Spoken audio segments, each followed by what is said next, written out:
Good afternoon, everyone, and thank you for joining us. I'm Ryan Fitzpatrick. I'm the director of the Climate and Energy Program at Third Way. Today, we in Transportation for America are pleased to host a discussion on an issue that's just beginning to get the attention it deserves: how to redress the damage that urban highway development has caused for communities across our country, and how to prevent the government from making the same mistakes again. I would be remiss during a conversation about systemic racism if I didn't mention what's on all of our minds right now, which is the upcoming verdict in the trial of Derek Chauvin. We hope that this country continues to grapple with its history of oppression and has a frank and honest conversation like the one about our policies intentionally or unintentionally impacting the lives of all Americans. And we hope this moves us closer to a more just and inclusive set of solutions to address these inequities. And we hope most of all that Black and Brown Americans are no longer forced to live in communities that don't serve them, or a country that allows them to be murdered at the hands of police. In the 1950s and 60s, the federal government put a lot of money into building new interstates, but they often did so with intentional disregard for the surrounding communities, particularly communities of color. Highway after highway through existing neighborhoods, destroying homes, segregating communities, separating families from town centers. These transportation projects, they displaced at least 1 million Americans in the years after construction.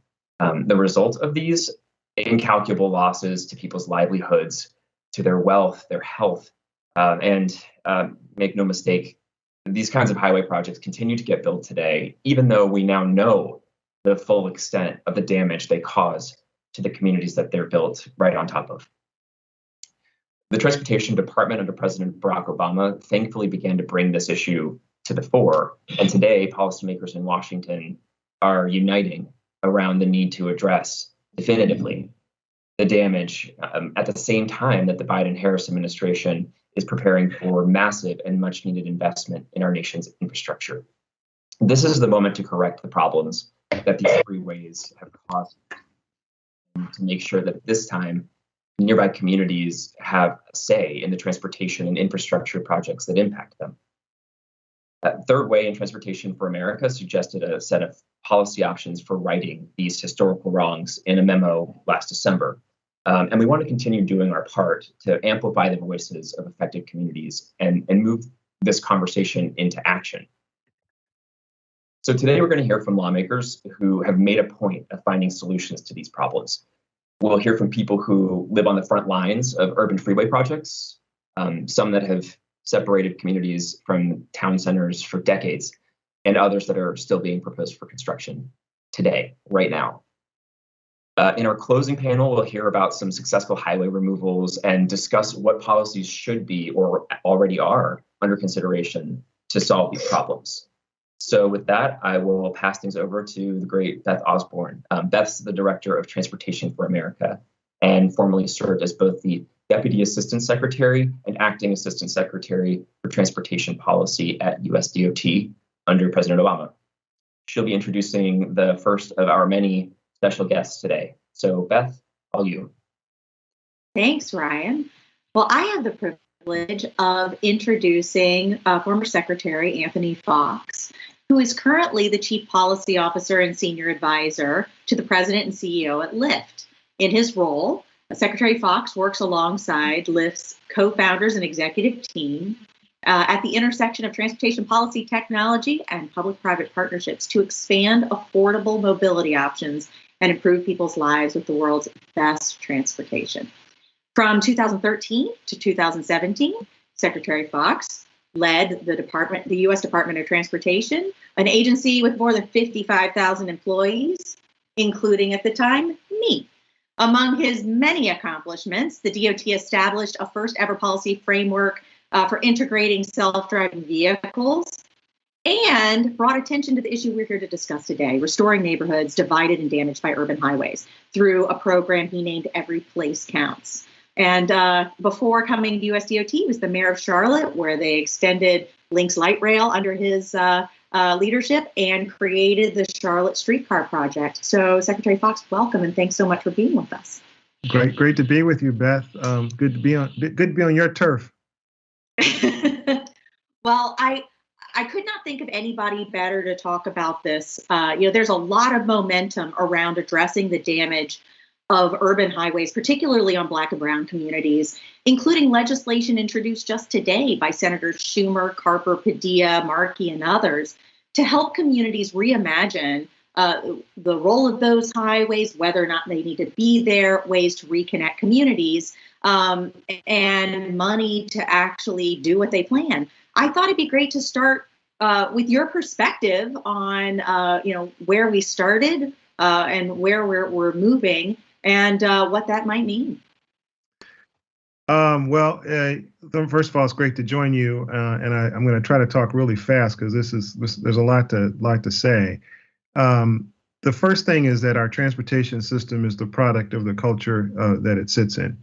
And in our culture, we have obviously a long, very tortured history with race in this country, and even with socioeconomic differences, even extending beyond race. And those are reflected in our transportation system.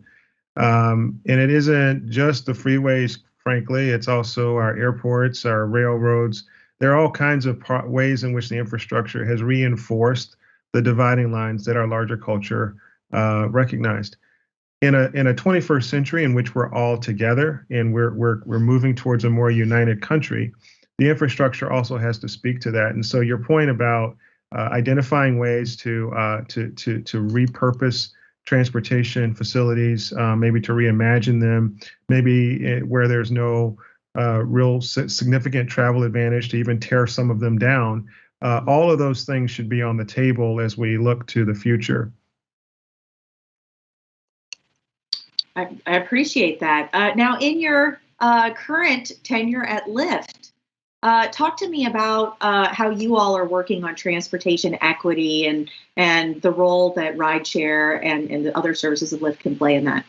Yeah, one of the reasons why I really wanted to come to Lyft was because there's a real intersection in the things that I really care about: policy, transportation, the future of cities, as well as some of these issues around equity. And we are doing things like grocery access programs. If you watched 60 Minutes this past week, there was a huge story about how so many health inequities exist in our culture, and grocery access is one of them.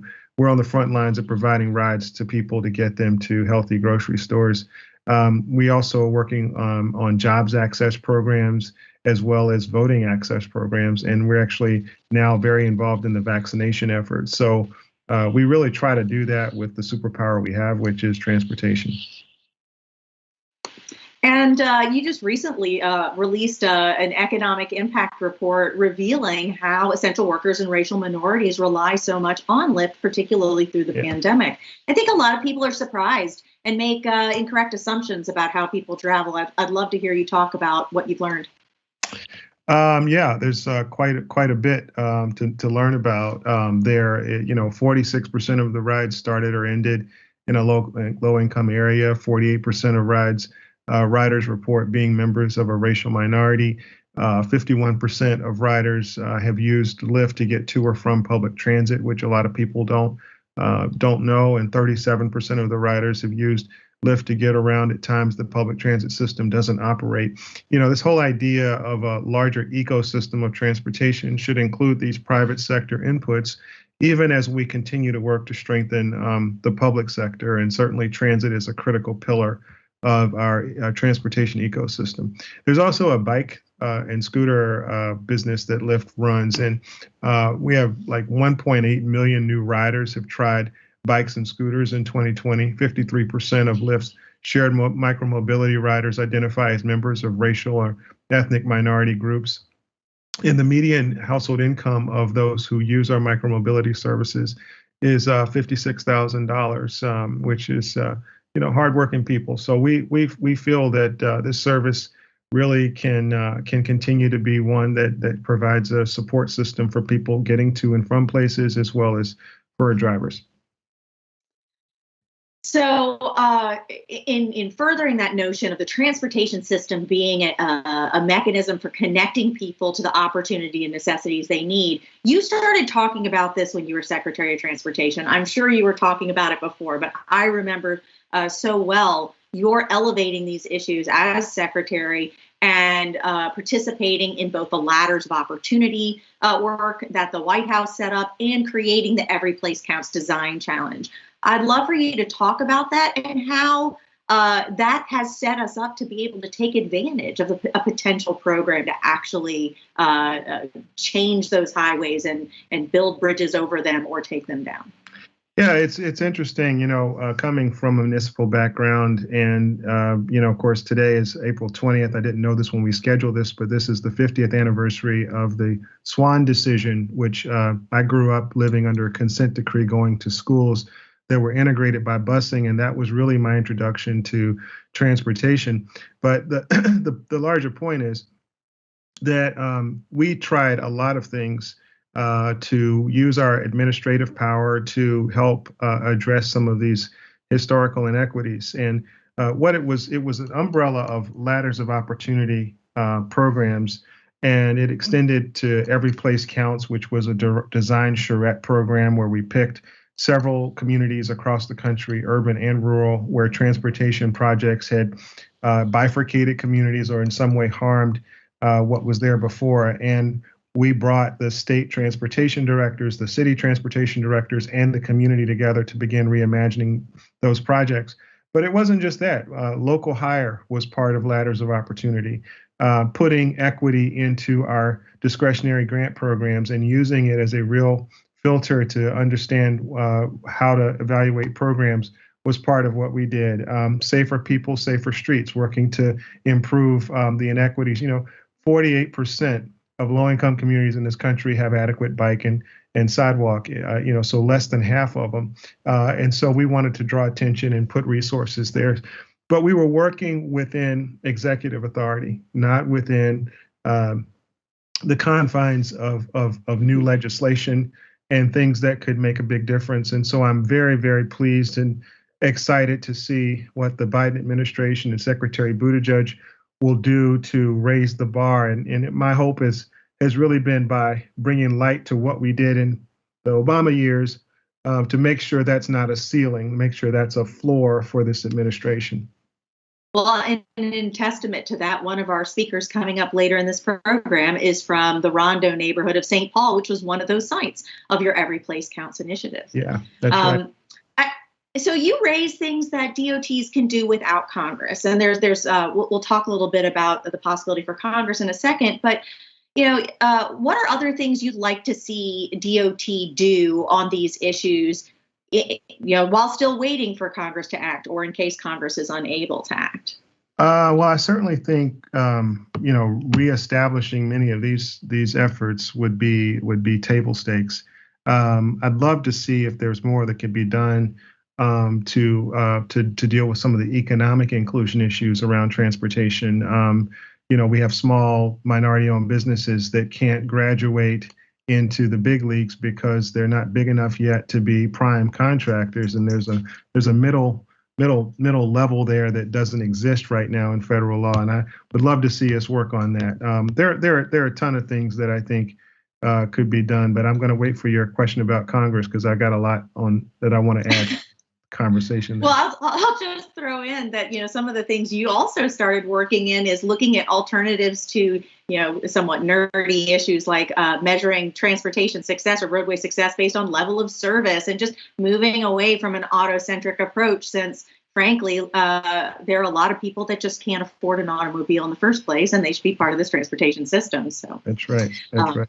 Thank you for getting that started, and hopefully this DOT takes the ball and runs with it. So let's move on to the American Jobs Act and the reauthorization of our National Surface Transportation Program. I feel like there's a lot to be excited in there. We've mentioned that there's a highway takedown or reimagining program in both the American Jobs Act, and now there's an introduction of something in the Senate. What else are you excited about there, and what are your prognostications? Well, I think it's big, it's bold. The administration's jumping into this conversation early, which we haven't had happen in I don't know when. So I think it shows a level of seriousness, of purpose, and that'll serve them well. I think something big will get done here, and it's just a question of timing, in my opinion.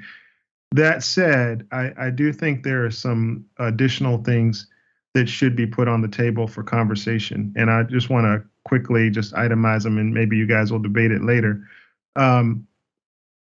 Not since the Transcontinental Railroad has the federal government actually built stuff at a massive scale. And we have projects that sit between states where you've got to get a lot of political alignment that probably could be federal projects that would allow the federal government to model best practices in public input, model best practices in inclusionary economics of these projects and so forth.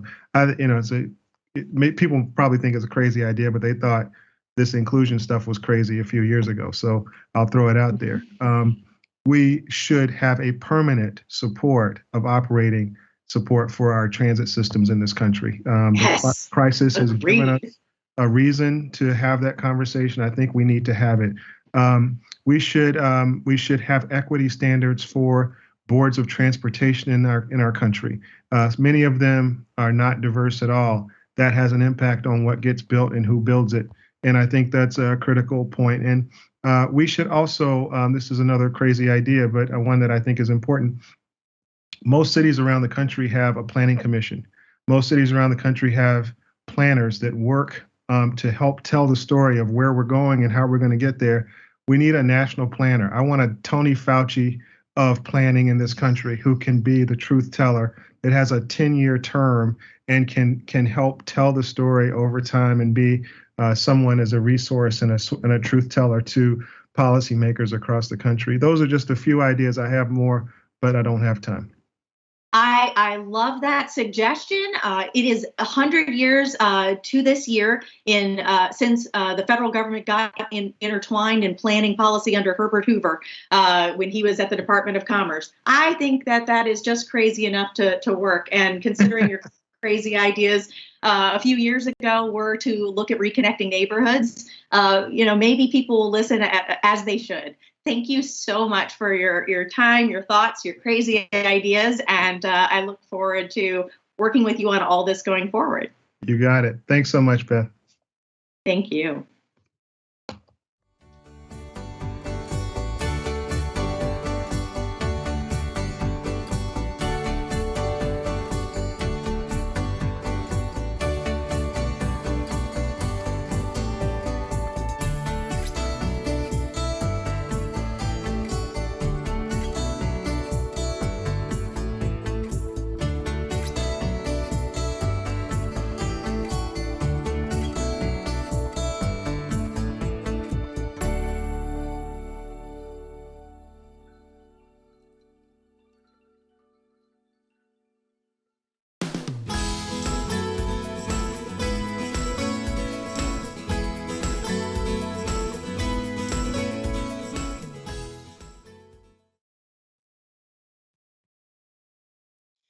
Good afternoon. I'm Jared Dewey, Senior Communications Advisor for Third Way's Climate and Energy Program.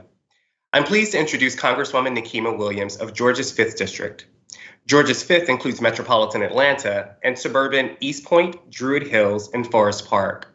Representative Williams is a freshman member of Congress and holds the seat once held by a giant of the House of Representatives and her mentor, Congressman John Lewis.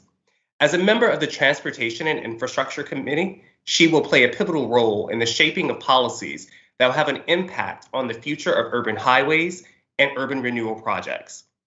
Thank you for joining us, Congresswoman Williams. Thank you so much, Jared, and good afternoon, everyone. I am Nikema Williams, and I am honored to be with you today and honored to serve on the Transportation and Infrastructure Committee and have voice to providing solutions on how we can create policies that actually help people and fix many of the issues in our communities caused by policies that were previously seen as transformative. We all know that the Federal Aid Highway Act led to the segregation and displacement of people of color when highways were built right through the middle of our communities. We saw this in cities like Chicago, New Orleans, and of course, the city that I represent and call home, Atlanta.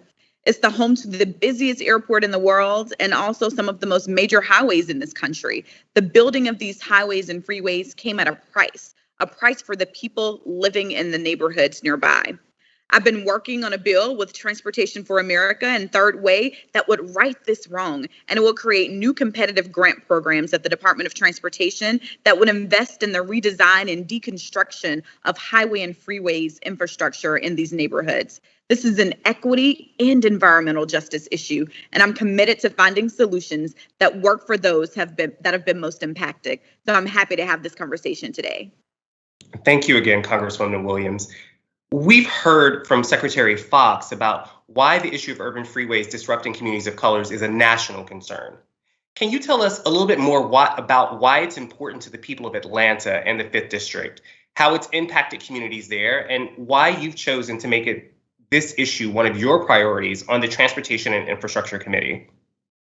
Jared, Atlanta is a prime example of the displacement with the building of Interstate 75, 85, and I-20 straight through the middle of Atlanta, which was a predominantly Black neighborhood and communities in the 1950s. Once those highways were built in Atlanta, homes, schools, churches, community spaces, they were all demolished. And in exchange, these communities received congestion, pollution, and low air quality. And I'm in Congress. I came here to make sure that I always center those most marginalized. And that is exactly what I intend to do by reversing the damage of these highways that severely impacted our communities. Wow. I'm from nearby South Carolina, so I know the area quite well. When you talk to your constituents about the infrastructure barriers in their communities, what do they say they need in terms of federal support to help them address these barriers? Is it funding, technical assistance, more cooperation from the Department of Transportation?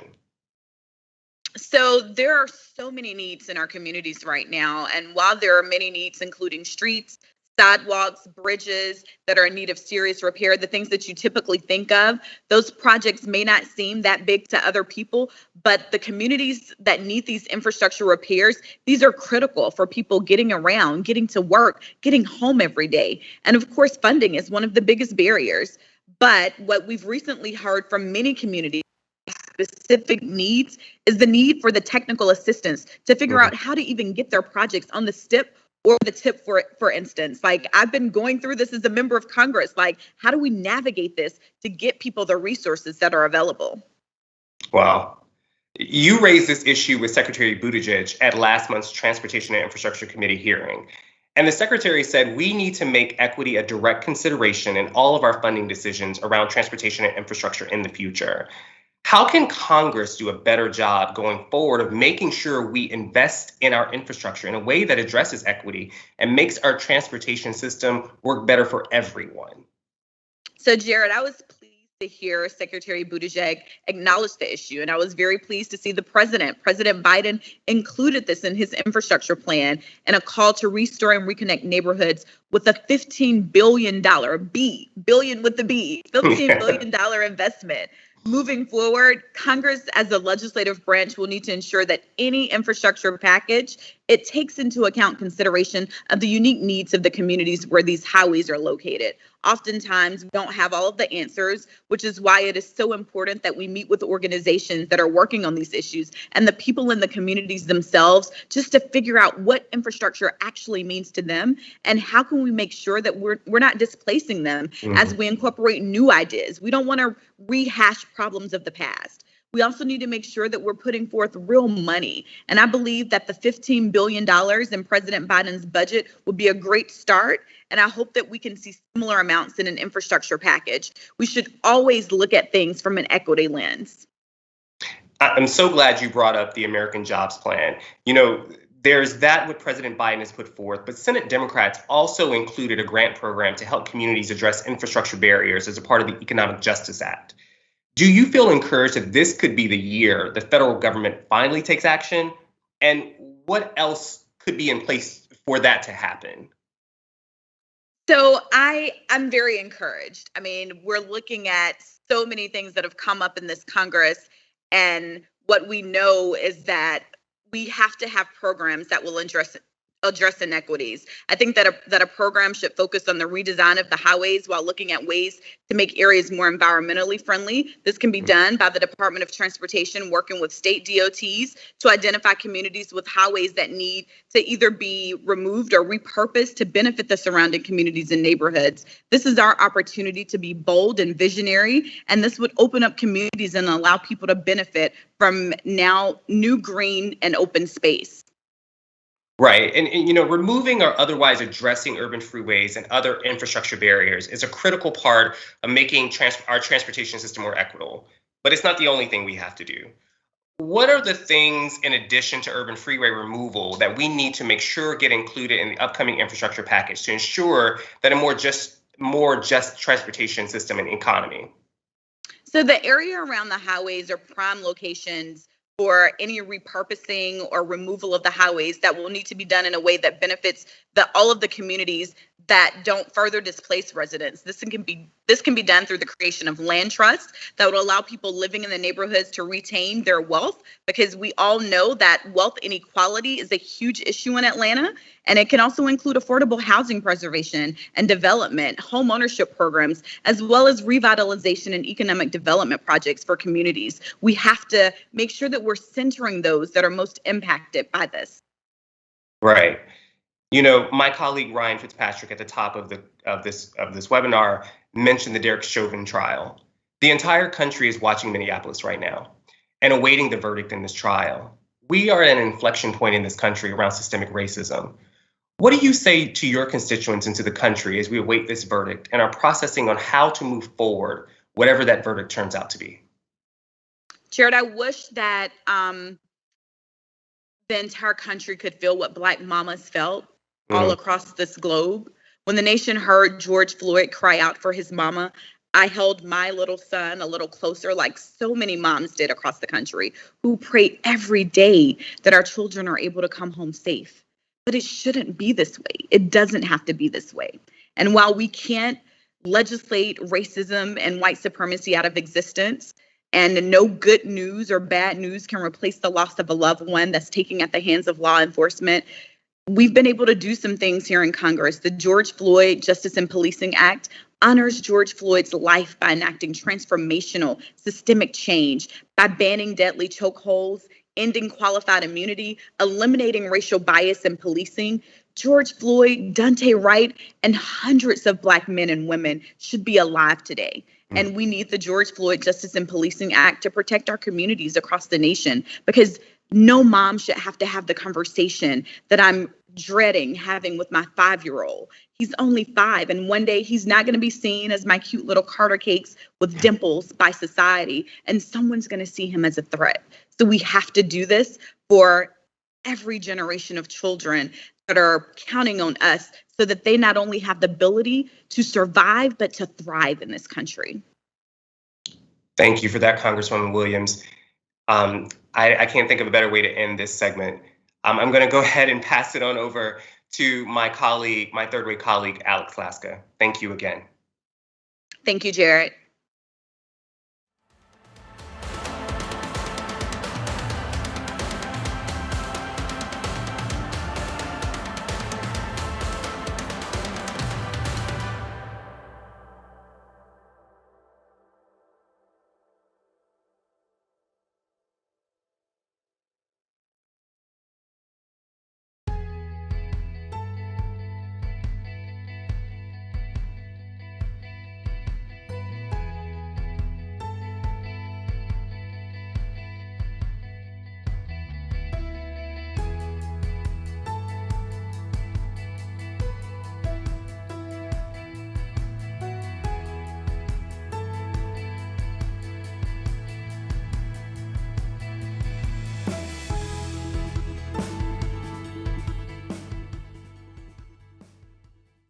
Great. Well, thank you again to Secretary Foxx and to Congresswoman Williams for joining us today.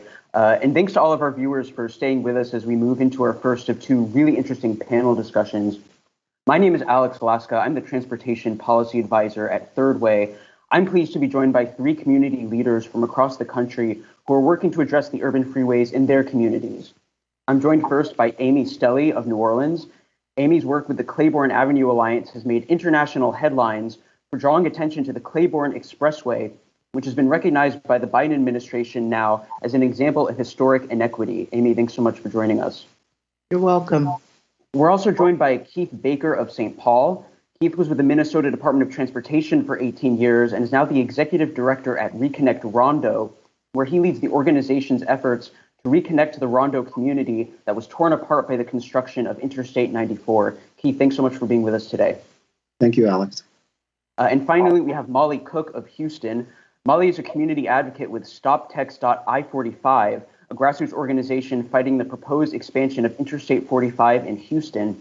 Molly organizes many of the group's campaigns and activities and has had some really important recent successes that we're going to be talking about today. So Molly, thanks so much for being with us as well.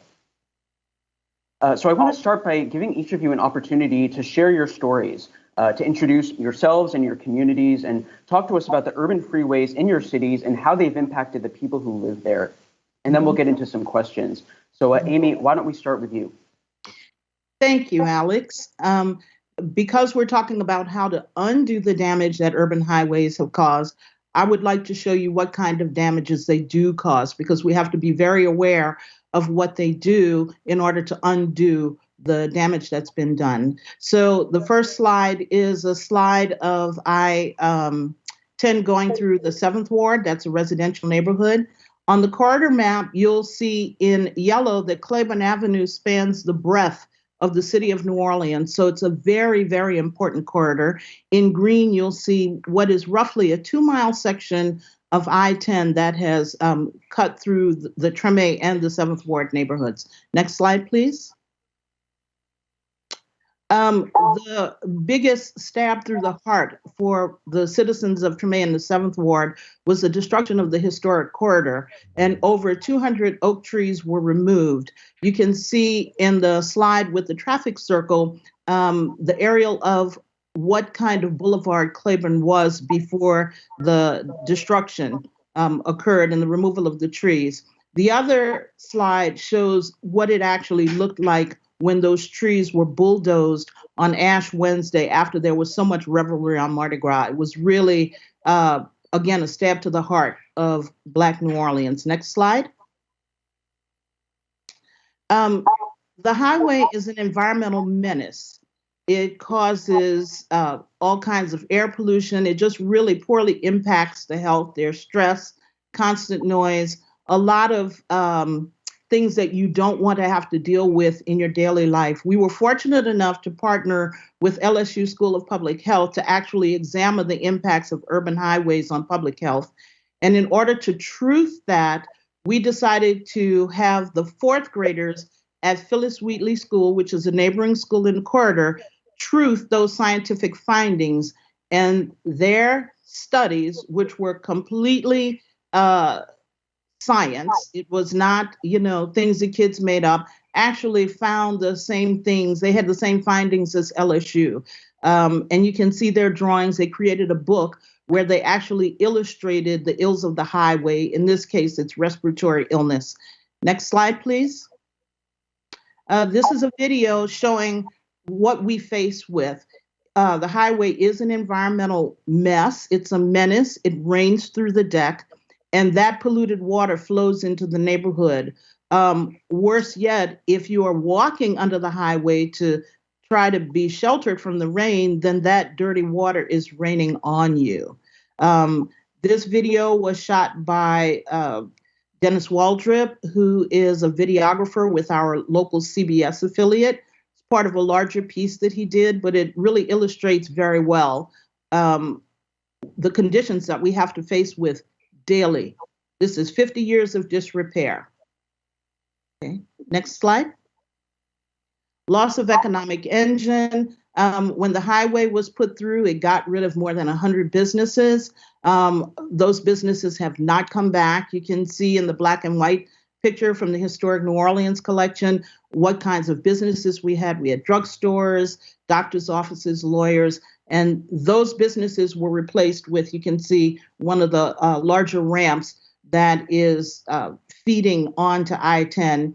In the back, there is a burned out building that is a funeral home. And I can tell you, Death is a recession-proof business, but the funeral homes didn't even make it on the corridor, and there were several at one time, and those former mortuaries sit in disrepair to this day.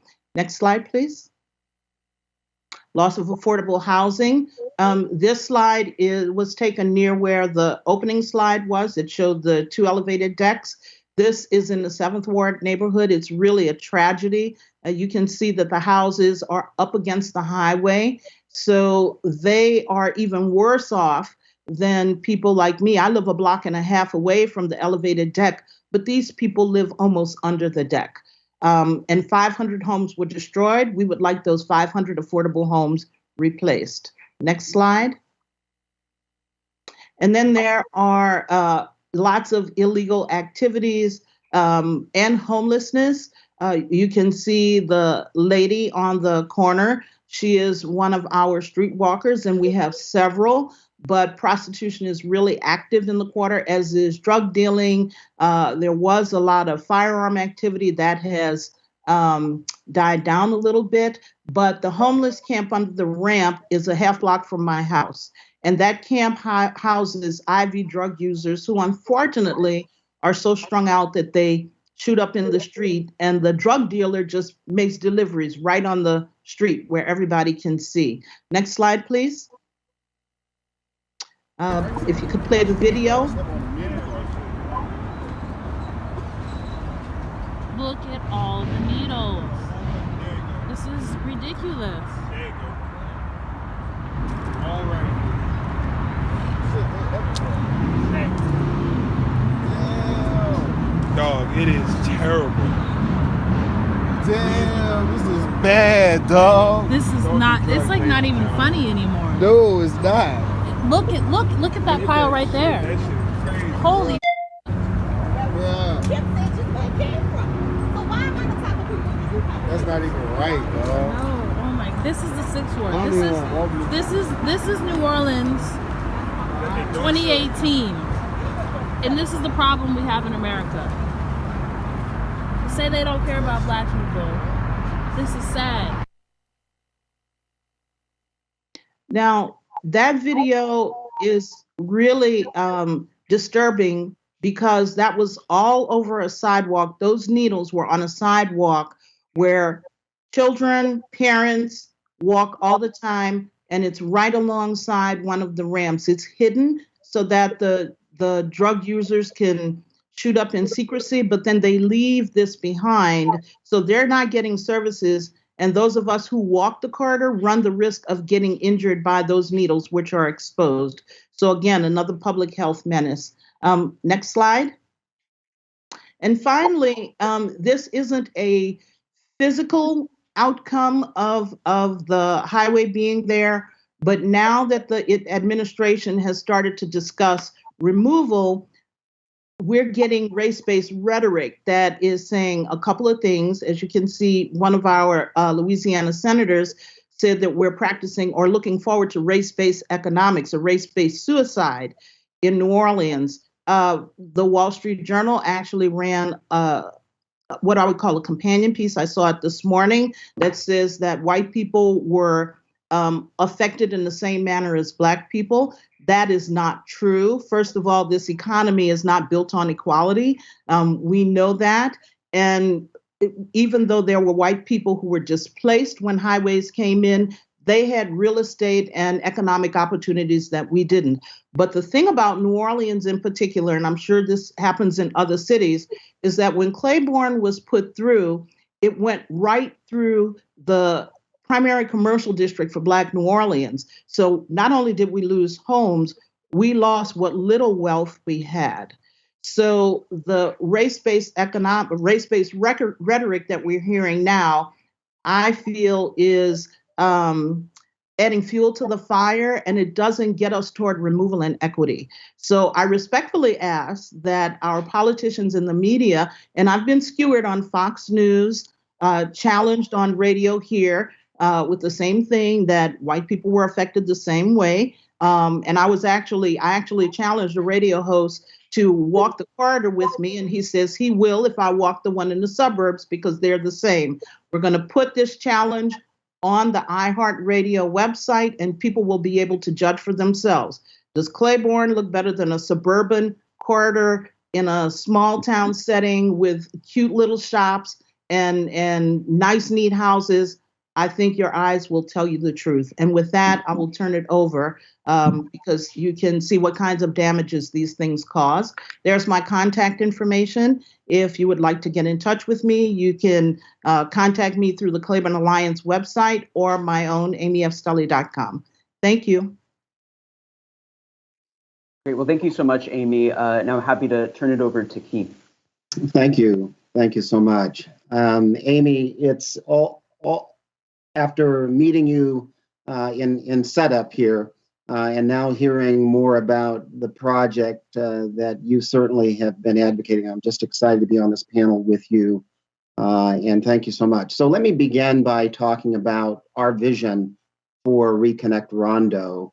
Really, we want to make Minnesota shine brighter. But when we take a look at the next slide, one of the things that's clearly evident is that Minnesota is both the best and the worst. And part of the opening referencing certainly the recent death of certainly Mr. Floyd and the trial that's going on, but Dante Wright as well. So Minnesota is viewed as the best, affordability, economics, etc.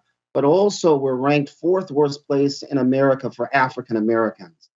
When we go to the next slide, I want to share with you kind of the city of St. Paul and the context of things. So if you can see on the map there, the star that's in the center is where the focal point of the Rondo community is. But you can see the state capitol is not that far away, nor is downtown St. Paul. And so we are now led by the first African American male or mayor, if you will, of St. Paul, Mr. Melvin Carter. A population of 300,000 people live in the city of St. Paul proper. I want to share with you kind of two routes on the next slide. And I think it's really important because there was a very, very intentional decision made here. And that intentional decision really brought about really great challenge and consternation within the Rondo community. You can see the northern route in green. You can see in orange the southern route. There's a blue box to the lower right side, and that's the framing of the Rondo community itself. And so there was an intentional decision, even though there were less houses that were going to be taken out and it was more industrial related, there was a decision to take it right through Rondo. This is where 80% of the African American community lived in the city of St. Paul. And it was a growing middle class community as well. What ended up happening is through a designation and a pronouncement that Rondo was a slum, it also was a reason to justify the decision to go through the community of Rondo. And I want to just share with you on the next slide the damage that was caused. And one of the things that's important for us to recognize is it's important for us to make a technical case. It's important for us to make a business case. And it's important for us to also underscore a moral case and a just case. So what you have displayed here is 700 homes taken, 300 businesses.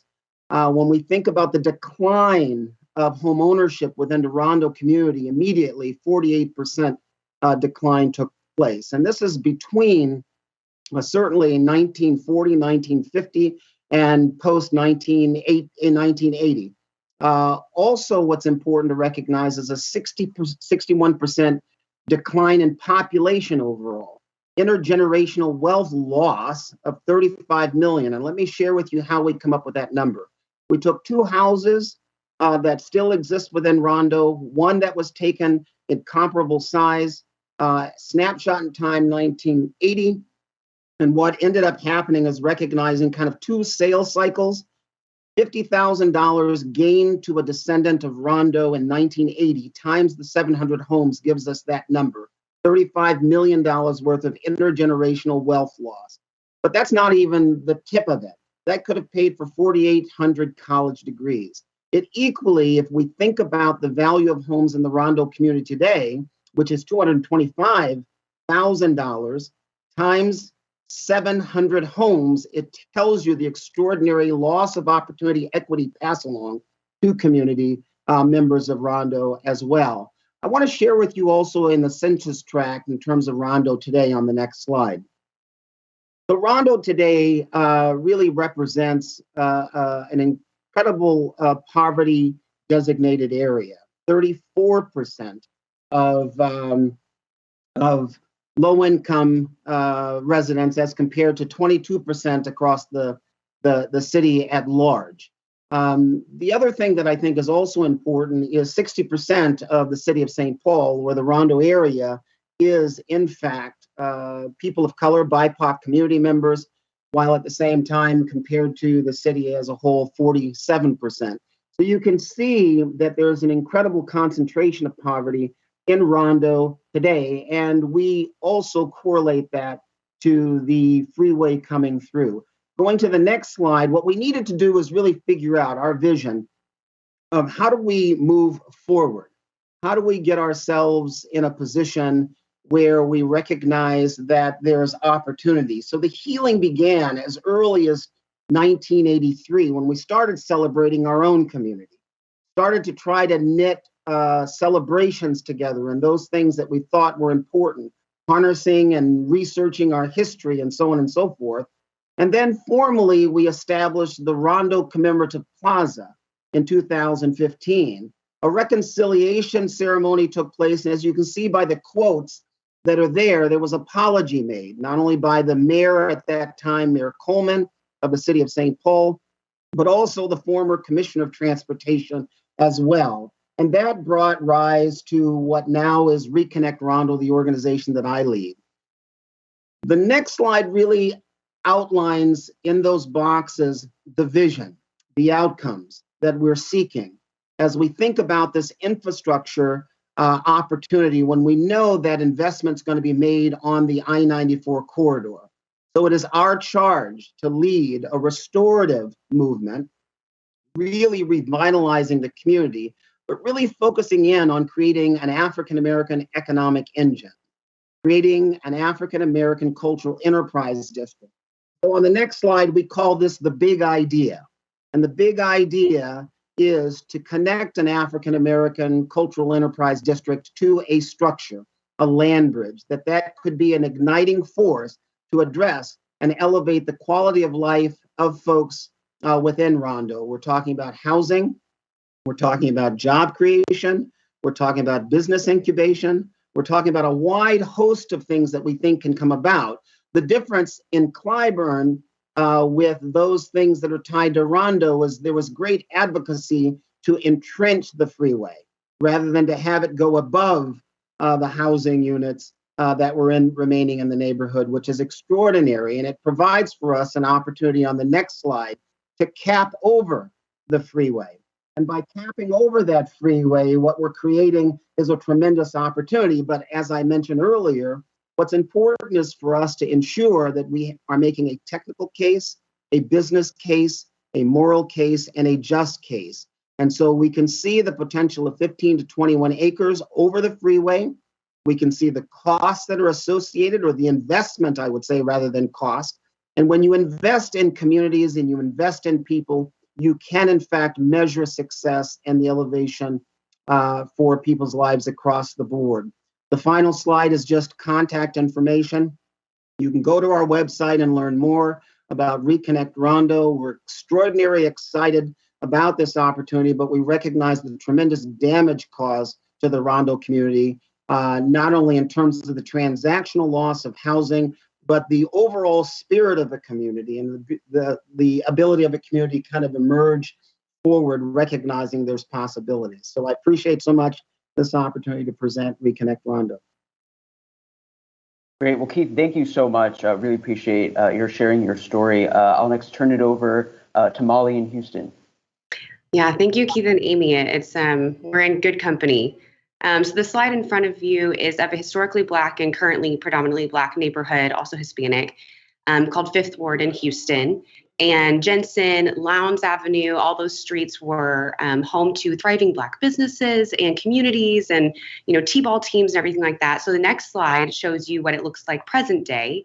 And I can assure you it's a cluster. It's no longer a 10-minute walk to downtown. It's actually a spaghetti bowl of freeways that are even hard to drive onto. And then the next slide shows you what TxDOT's vision is for that neighborhood.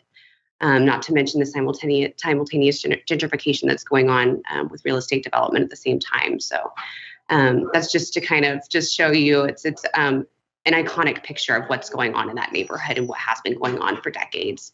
If you go to the next slide, the work that we are doing in Houston is a huge team effort. And not surprisingly, the freeways separate us, the freeways divide us by race, the freeways divide us by class.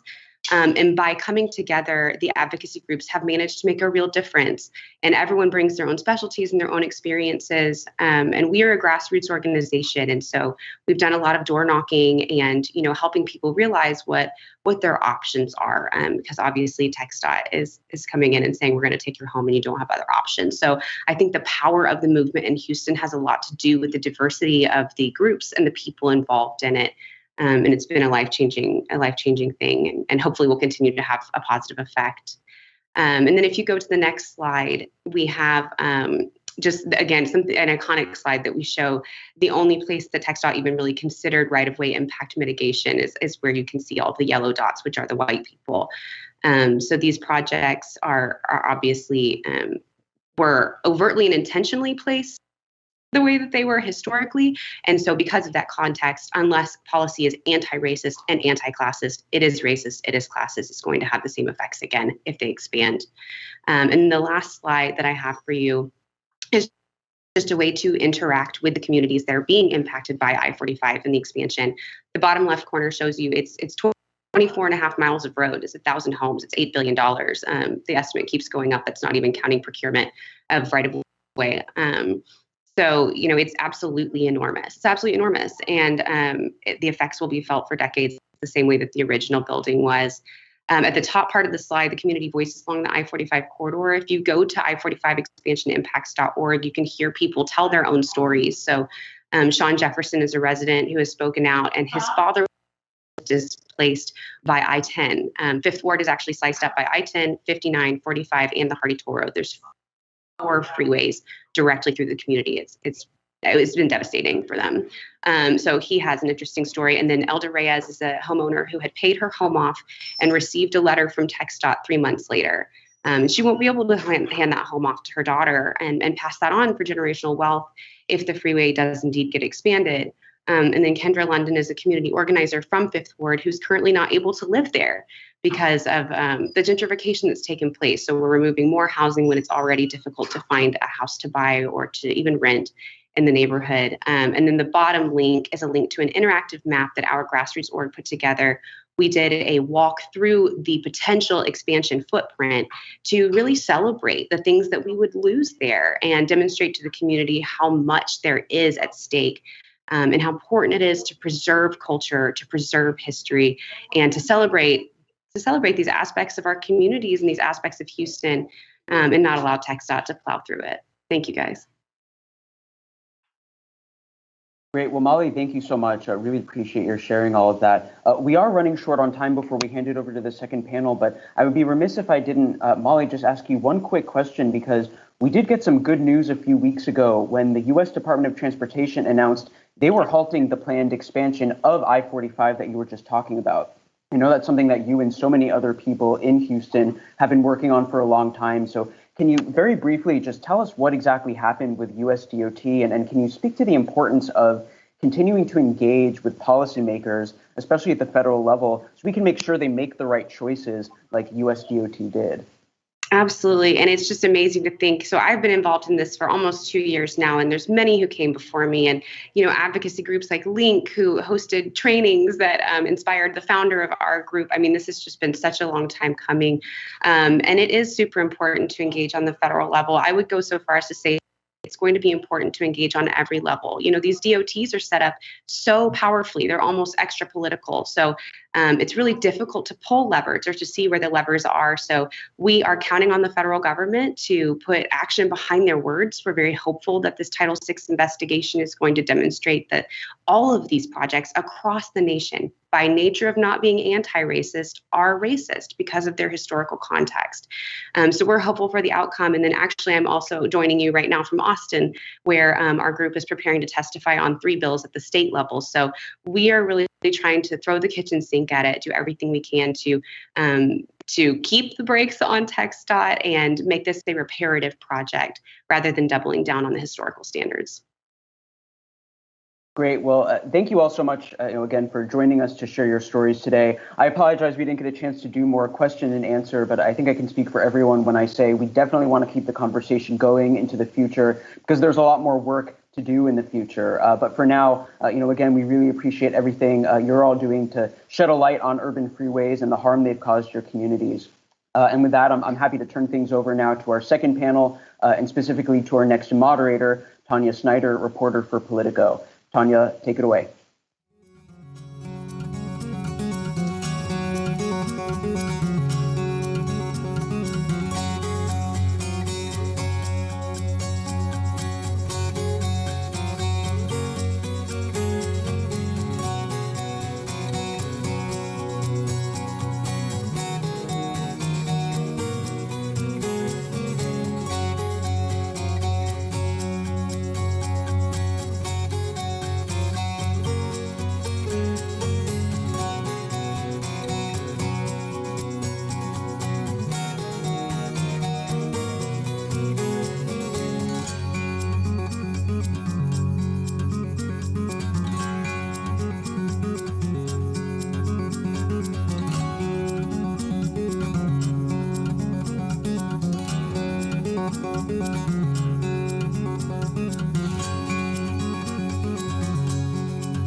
Hi, everyone. I'm Tanya Snyder. I cover transportation for Politico. I'm excited to introduce a panel of leaders who have long shined a light on the harm that highway infrastructure can cause to low-income communities and communities of color, and leading the way toward a better and more equitable future for our cities.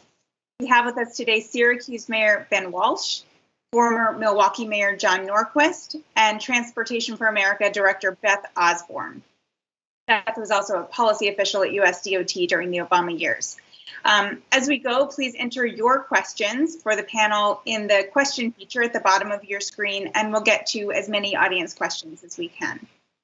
So John, starting with you, you spearheaded the teardown of the Park East Freeway in Milwaukee when you were mayor in 2002, and it was the largest highway teardown in modern memory. Can you tell us about that freeway and why you saw its removal as not just an urbanism issue, but also a racial justice issue? Well, when the freeways were built in Milwaukee, when they started building them, one of the first places they went was north from downtown. And they ran right through Bronzeville, which was the African-American neighborhood. And it wasn't just running through a neighborhood, it was the core of the African-American communities. So they knocked out the jazz clubs, the clothing stores, the grocery store, everything you can imagine. My old friend Berkeley Fudge was a jazz sax player there, Matty Ellis, a guitar player. They were part of the life there. Duke Ellington, Louis Armstrong, Sonny Rollins, all these people would go to Walnut Street, the main street of Bronzeville, to play, and they were just bulldozed. Representative Lloyd Barbie was the African-American representative for the area, and he called it the dirty ditch. And he stood in front of the bulldozers and tried to stop it. He finally decided he wasn't going to die because the bulldozer wasn't stopping. And so he finally got out of the way. But I sat next to him when I was in the Wisconsin legislature. On the first day we sat together, he told me about it. He never forgot it. The people in the neighborhood still meet every summer in July to remember what happened to their neighborhood. So yeah, there was a racial aspect to this, and the Park East was part of it. The Park East has been very successful. Over $1 billion in development has happened in and around it since the freeway came down. And everybody likes it, whether they're rich, poor, whatever ethnic group, except for a few people that want to complain about it, who would pave the whole city if they had the chance. Anyway, that's the story from Milwaukee. Mayor Walsh, a few weeks ago when President Biden released his infrastructure plan, the American Jobs Plan, he specifically called out Syracuse's I-81 as an example of freeways that divide communities. And you were thrilled to be singled out in this way. Can you tell us what's wrong with I-81 and what needs to happen? Sure thing, Tanya. So as I listened to Mayor Norquist talk about his experience, all you have to do is replace Indianapolis with Syracuse and his highway with ours. 81 is an example of it's really a poster child of the failed policies of the past century of the federal government when it comes to highway and infrastructure investments. They brought 81 directly through the heart of the city of Syracuse. For us, the neighborhood was the old 15th Ward, again, predominantly black and brown neighborhood, completely uprooted, people displaced, and we've had to live with the racist legacy of that highway ever since. We have a unique opportunity where all parties involved, including the New York State DOT and the Federal Highway Administration, acknowledge that the elevated viaduct that goes through the city is at the end of its useful life, and we have an opportunity to remove it and to bring local traffic back onto local streets and to reroute through traffic around the city. And so to hear that acknowledged out of the White House was a significant boost for efforts that we've been involved with for a long time. Beth, you were at DOT in the Obama administration. The conversation that started then with ladders of opportunity and a real kind of federal attention paid to transportation decisions and their impact on racial and economic equity. Those issues are much more at the center of what DOT is doing now. How have you seen this conversation evolve? Well, I think the evolution has been more than just about the topic, but about the role the federal government can play. Traditionally, the way we talk about transportation at US DOT and in Congress is collect a lot of money, hand it out in a relatively fair way, assume everything will be great. And I think what we've come to recognize is that's not actually what happens. That a lot of the decisions being made, even if they aren't, actively seeking a negative consequence today, often do because those issues like racial equity are just simply not the priority that has been insisted upon. So seeing there be a conversation in Congress and in US DOT about ways to reconnect neighborhoods, particularly black and brown neighborhoods that were damaged, destroyed, relocated, divided by past infrastructure is a huge change. And talking about the federal government as having a role in steering in a different direction, a more community, person-centered direction is very exciting.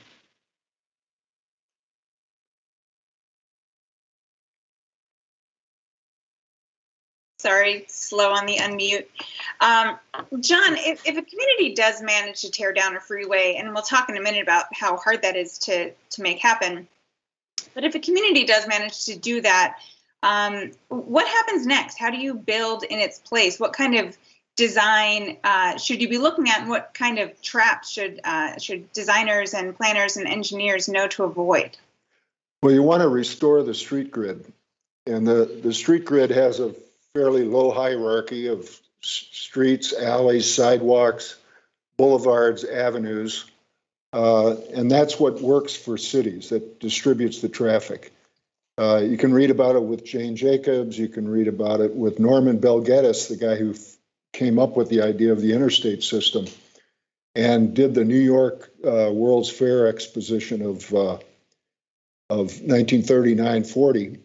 And after he did that, where he had freeways running all through New York in a big display case, he decided he was wrong. He wrote a book called Magic Motorways, and he said that the freeway didn't belong in the city, messing with the city, that the street grid is what really distributes traffic efficiently. And the other thing is that in cities, the streets have a bigger purpose than they do in, say, a rural area. They're a place for commerce. They're a place for social setting. They're a place that people live on. It's their neighborhood. And so a street needs to serve those other needs, not just moving traffic. And so the freeways never belonged in the city at all. And most countries in Europe, the big cities like Paris and Berlin and so forth, they don't have freeways, or if they have them, they're tearing them out. And even in South Korea, which after the Korean War, American contractors and the American government went over there pushing freeways. They built all kinds of freeways in Seoul. They've torn down 13 segments of freeway already in South Korea, in Seoul, because they understand that it damaged the city. The biggest one ran right through the middle of town with 160,000 cars a day, the Chaechang Expressway. It's gone now. It's replaced with a street with 2 moving lanes in each direction. That's it. And the river has been opened up. It's the biggest tourist attraction in South Korea. In fact, it's the biggest tourist attraction in all of Korea because there are no tourist attractions in North Korea. Thank you. Mayor Walsh, tearing down I-81 is the first step. Can you talk a little bit about what you'd like to see in its place? And there has been some controversy about what will be built in its place. How do you ensure that you're benefiting the community that was harmed in the first place and not making mistakes over again? Sure, and I want to apologize to Mayor Norquist. I mentioned Indianapolis. Obviously, I was referring to Milwaukee, but these problems are probably present in most cities we're dealing with. But here in Syracuse, I used to live in Indiana, so it's okay. There you go. A long time ago, when I was a little kid. So, as I mentioned, I'm a passionate proponent of what's called the community grid option. You heard Mayor Norquist talk about the importance of the street grid. Again, it brings local traffic onto the local grid and reroutes through traffic around an existing arterial. But that's not the end. That's really just the beginning. And we know if we're not intentional about what we do around that investment, we could very well end up with some similar results in the same communities being hurt. Our goal has to be, number one, to center our efforts around those that live within the shadow of our existing viaduct. And also not just to protect those communities and to make sure that we don't harm them. We need to be intentional about ensuring that they benefit from this investment. And there's a number of ways to do that. We are certainly focused on workforce development opportunities. This is for us in Syracuse, a $2 billion investment, and we want to have as many local city residents, particularly from underrepresented and marginalized communities, having an opportunity to work on this project, both directly on the construction as well as some of the ancillary opportunities. And we've been using the time that during planning to prepare our workforce for that. We're also advocating at the federal level to remove the prohibition of local hire requirements, looking to bring back something like SEP 14. But we also need to be intentional in the development that fills in where the viaduct is now, and not just where the viaduct is, where the imprint of the surface parking lots and everything that surrounds the viaduct. We need to make sure we're doing mixed income housing, making sure that there's a lot of quality affordable housing being developed. We need to ensure that we're not displacing the existing communities. So to your point, it's really just the beginning. We have to be just as intentional when it comes to what happens after we remove the viaduct. We have a question from the audience about the impact that the disability community has had on these issues in your areas, and that can be for anyone. Well, people that have asthma and the groups that represent people with problems with air quality, they've really organized around the negative effect that freeways have on people, on children. So that's a big thing. The freeway also tends to be a psychological barrier for people to go through, and even sometimes a physical barrier where they have to go way out of their way. If, say, you were in a wheelchair, to go blocks out of your way to get around it. I think it's just really important to understand that the street grid and the urbanism actually works best for everybody in cities. So it distributes traffic efficiently instead of concentrating it and then having a fire hose of congestion hit the community at every intersection during rush hours. It's just the freeway has no business there, and it'll take a while to get to the point where everybody understands that. But Syracuse is going to be so much better off if they can eliminate 81 and replace it with a boulevard that people will be proud to walk along, and that'll have development along it. That'll be beautiful, like the Claiborne Expressway used to be in New Orleans. I mean, the Claiborne Avenue, now it's ruined with the expressway. That is where, that's where the value can be added. Yeah, I would just add that we should look at the success of our transportation system through our most vulnerable users, because when it's working for them, it's probably working for everybody. And the same autocentric thought that funnels people through at high speed on a lot of these highways leads to a similar thought process on any bridge across it. You know, the whole network isn't connected over a highway, but a lot of times you'll have, you know, maybe a bridge every mile or so. Those bridges don't accommodate people in wheelchairs. They don't make it easy to cross. They have very steep grades, things like that. Once you go all in on cars and not on people, it's the disability community that will see it right from the beginning. And I think our goal is to create great places where people want to be and spend time, not places, roadways, where the goal is to get through that community as fast as humanly possible. I promised I would get to this, and I will. How hard is it to remove a highway? Mayor Walsh, maybe you can start with this. I'm sure you all have something to say about this. What kind of approval do you need to get at the state level, the federal level? What kind of buy-in do you need to get at the community level, too, among elected officials and other people in the community? And how do you go about getting it?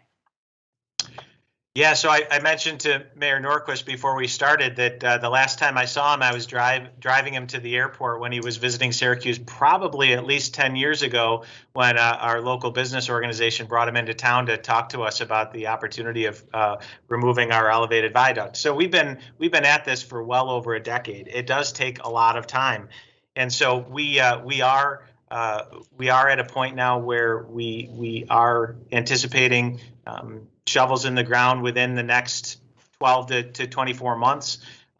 We are in the process where the state is preparing to release its final draft environmental impact statement. They released a preliminary DEIS that generated a lot of feedback and pushback.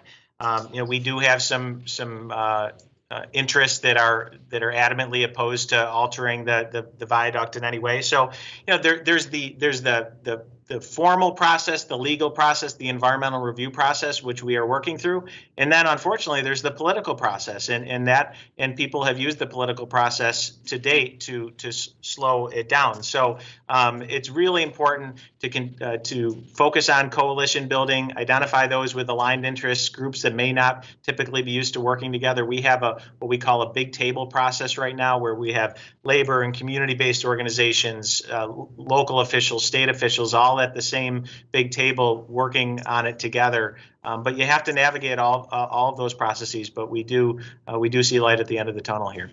You have to knock down a bunch of false arguments that are often thrown up. For example, you'll hear state DOT, like in Wisconsin, where they said that we had to pay back the money that the federal government had spent to build the Parkes Freeway. Well, actually, when we checked, that wasn't true. San Francisco didn't have to pay back when the Embarcadero came down. Portland didn't pay back when the Riverfront Road was taken down.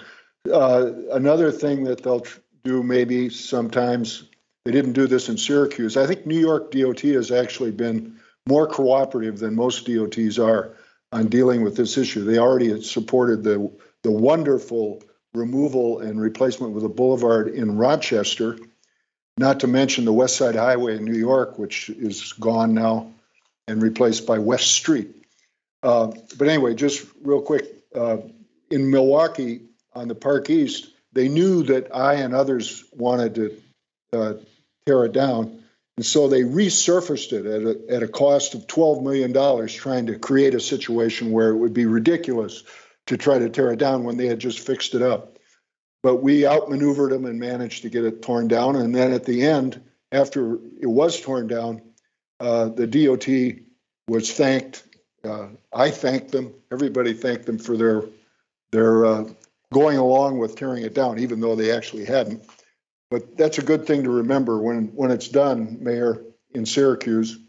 Even the enemies, thank them too at the end, because they'll end up liking it after it's down. No one in Milwaukee wants to put the Park East Freeway up again. Well, and I just want to add that a lot of it is they just don't have very good information. Our models for transportation, if anyone actually ever studied their level of accuracy, it would be a huge humiliation for those that fund the program. They are horrible. They weren't built to do what we ask them to do now, and they do it badly. They can't recognize that a trip would ever go away for any reason. It wouldn't move to a different time of day. It wouldn't move to a different mode. It wouldn't move to a different corridor. So this is something you just heard Amy Stelly talking about the Claiborne Expressway. When they modeled what would happen if the expressway came down, it showed that people who had been on a 55 mile per hour elevated expressway would apparently we choose to move on to 15 mile per hour local roads that don't go through the corridor, because the model is built to not allow a trip to go away or move from the corridor. We need better tools. And if we do, you won't see the DOTs get so nervous about this, because they'll get legitimate, real information that will show it'll work and it will be fine. We have another question from the audience about what recommendations you all have to ensure that housing affordability is ensured in repurposed freeways. And they mentioned community land trusts and inclusionary housing. Yeah, I think that's part of it. But I also think that you have to look at your codes and building regulations and see if there are things that developers don't like developers really don't like parking minimums. They may like parking, but they don't like being forced to do it. A lot of times they'd have less parking, especially if they're anywhere near transit. It's a good idea to try to clean up the code and give the developers something. And then also it's good to share design details with the local community. And an issue like you don't need parking minimums, talk that out with the neighborhood. One of the things I found about African-American neighborhoods in Milwaukee is that once they understood what was going on, they loved to be involved in design. It's not something for some guy 500 miles away, who knows everything, or the DOT in Madison, they know everything. The people actually, if they're allowed into the conversation, it's amazing how they grasp it and make great suggestions. I would just add that that's a critical question that we're dealing with right now. So we're in the process of doing a complete overhaul, citywide overhaul of our zoning code, and the timing couldn't in some ways be better for us to be prepared for what's to come. But there's a real open, outstanding question right now related to land control. So we know NISDOT will initially have control over that. We want local control, but even local control, just handing it over to the city, doesn't give many of our stakeholders the confidence that they would like around how it's redeveloped. So we are looking hard at a community land trust model and other models as well to make sure we get the right type of development. I would also add, earlier Secretary Foxx talked about there being a national planner, and that's just based on the notion that we have 84,000 local communities that we're asking to figure this out one by one. And there's some guidance that the feds could give about what are the things everyone should look at if equity is their priority and affordability is their priority. Also, the feds could stand to update some of their programs that don't make it very easy to get ahead of what we know will be a price increase due to price pressures for demand. Treme, again, where the Claiborne Expressway is, it is already facing price pressures, not right up against the monster, but in other areas of that neighborhood. If the Claiborne Expressway comes down, that is going to make that an extremely desirable area. And we do not want to make the fix of the damage to this community cause more damage to the community we're trying to help. But also, though, before we totally get off on stopping price increases in housing, a lot of housing in urban neighborhoods, I'm sure this is true in Syracuse, it needs work. It needs capitalization, a new roof, new footings even, especially in New Orleans.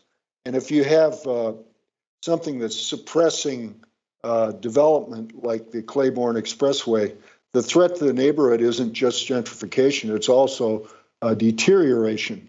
And there has to be a balance in that. You don't want to say, well, we're going to protect this neighborhood by keeping a nuisance, keeping a obnoxious nuisance in the neighborhood just to keep the prices down. There has to be a balance. It's really important to realize that private capital is going to fix a lot of houses that need to be fixed. John, this one's for you too. Teardowns are big, dramatic events, but they're also quite rare. Short of a teardown, what advice would you give to a community that's struggling to figure out how to mitigate the damage of a road that's maybe been there for decades, and that they'd like to mitigate the damage, maybe short of actually removing the highway? Well, hopefully they'll come to the conclusion they have to remove the highway. Not removing the highway actually is usually more expensive, like the Big Dig in Boston.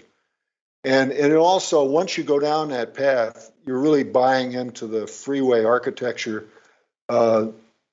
Usually the bridges in a city are built where you can't walk on them. There should never be a bridge in a city built that has traffic on it that you can't also walk on. That should be an infamia, as the Italians would say. Shouldn't allow that. Walkability is really important. That's not going to happen if you make a compromise. Say, well, we'll just cap it, like I-5 or I-95 in Seattle, where they cap the freeway and they parks there. It's better than nothing, but not much. The carbon monoxide still comes up through the ground. So, yeah, there are things you can do. You can cap them. You can make the lanes narrower. Lakeshore Drive in Chicago has lanes that are as little as 9.5 feet. Of course, the Illinois DOT wants to widen the lanes and even add lanes on Lakeshore Drive, which will ruin it. But a good model, if you want to have a grade-separated highway, would be to look at Lakeshore Drive, which also has some streets that cross it with stoplights, so it never quite turns into an expressway. That would be the hybrid model I would look at. Mayor Welsh, question for you from the audience. Will public transit, such as bus systems and bike lanes, be a focus of reshaping I-81? And they mentioned there are often attainable resources for low-income residents. Absolutely. It's related to the earlier question about people with disabilities. So much of our decisions and our assumptions that we make about these projects are based on solely based on people traveling in cars. And we need to be focused on multimodal solutions. And the more the more options we give people, the more those models that Beth referenced that are already wrong will be even further off, because we won't have as many people driving. So absolutely, we are certainly investing in our pedestrian infrastructure and our bike infrastructure, but in particular, we see a significant opportunity to move the needle on public transportation. Like a lot of mid-sized cities, public transportation is the option of last resort, and we want to change that. We have a plan for a bus rapid transit system that we think can really change the dynamic around public transportation in the city, give more people options, but also give people that are already using public transportation better options and more access to jobs and other opportunities. So yes, absolutely. our decision and for any other community, you should be looking at all modes of transportation to make sure it truly is equitable and accessible. Talk for just a minute also about the infrastructure plan that the Biden administration has put out, and ask it, in real terms, in kind of concrete terms, how the administration's kind of new vision for federal transportation policy and funding, a kind of equity forward and climate forward policy, how they would actually help ensure that infrastructure decisions like the ones we're talking about don't get made in the future. What are the actual federal mechanisms for making sure that we make better decisions? Well, if I could take that, years ago, we had Ice-T, which came with the great urban senator, Daniel Patrick Moynihan. Now we need somebody to step up and make that go on from that. And one simple thing that I would recommend is that federal policy on transportation and on infrastructure, on building any public works project, should be in the urban context. It should add value to the place where it's built. If it doesn't add value to the place where it's built, then why build it? And that was the problem with the freeways. They didn't add value, they reduced value. They didn't add to the city's population, they reduced the population. In the case of St. Louis and Detroit, where they built every freeway that their state DOTs could ever imagine, the populations collapsed. You went from 1.8 million to 600,000 in Detroit, from 800,000 down to less than 300,000 now in St. Louis. And those cities have, made a little bit of a comeback, but the freeways were just deadly. And those cities are smaller in population. They don't need bigger roads. They should stop trying to widen the freeways in Detroit, St. Louis, and for that matter, Milwaukee. I will just say that there are not a lot of mechanisms for the feds to intervene, and that has been by design and supported by Republicans and Democrats alike. And if we want there to be a greater direction for outcomes like safety, public health, climate, and racial equity, we're going to have to push Congress to put that into the law so that the US DOT has the opportunity to intervene. There are a few areas like Title VI civil rights law, but it's not really enough. And my hope is, if we're able to do something with the American Jobs Act or pass a transportation reauthorization bill, it includes some guardrails here so that the federal taxpayer is not subsidizing projects that do this kind of damage. We just have a couple minutes left, so this is going to be our last question. Is from the audience, asking how these freeways can receive fair user fees, especially from users who are mostly commuting to the suburbs and, on roads that run counter to the low carbon, low emissions standards that we are all hoping to achieve. Well, there has to be a lot of consciousness raising because the problem is so big that it's hard to imagine it being solved if you know anything about it. But in terms of transportation, it means thinking about doing things that take courage. It was really great that the mayor of Syracuse and his immediate predecessors, pushed for this along with the business community. They got the business community on their side at the beginning. And so they're doing something that actually will help reduce emissions if all that goes well. But let's think about things like the BQE, the Brooklyn-Queens Expressway that runs through Brooklyn and Queens, that they want to rebuild it. The New York DOT wants to rebuild it. They may even want to make it bigger.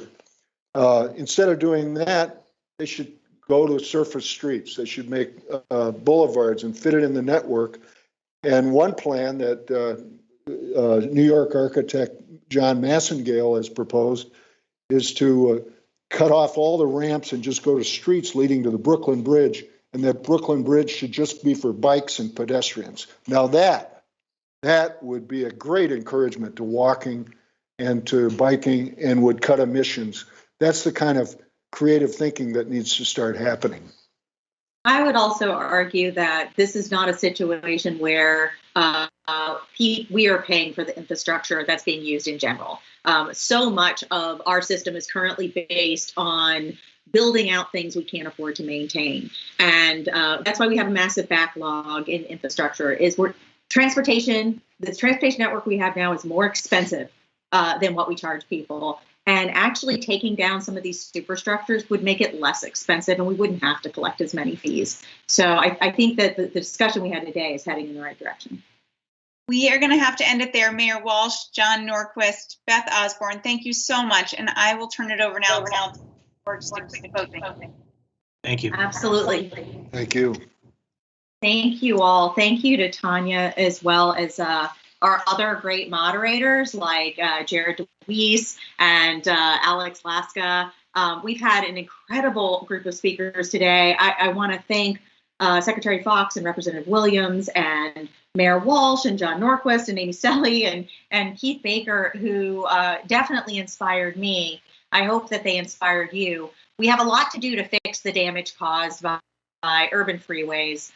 We need to look for ways to reconnect the communities that were damaged. We need to ensure that in reconnecting them, that we're not just putting another barrier in its place, like we talked about the issue in Syracuse, making sure that we build something at a surface level that is much more human-centered and downtown-centered, not just a huge arterial roadway. And not building more community-damaging highways that we'll just have to come back and fix sometime in the future. So giving the federal government some power to tell the states that we will not subsidize further damage. But to do this, we're going to have to call on Congress to provide the money and the mandate, USDOT to support that with good guidance and equity measures, and the states and the locals to lead the way in much of the way we heard today from the leaders who spoke. This will also require all of us and you all in attendance to give great support to those who are stepping out and leading on this issue, both at the local level, who need your support to make sure that doing things differently, which can be hard, is made easier by having a large group of people come and give them support and voice your support for that effort, and to hold Congress and the administration accountable for making sure we develop programs that really do what they say. And lastly, we do want to make sure that we ensure that the Black and brown communities harmed by these highways, that the people living there are the first in line to benefit from any effort to repair the damage. What we don't want to do is double down on our mistake and see further damage caused. So thank you so much for your attendance and your commitment to this issue. And I hope that you take this into your own jobs and careers and push for the change that we need.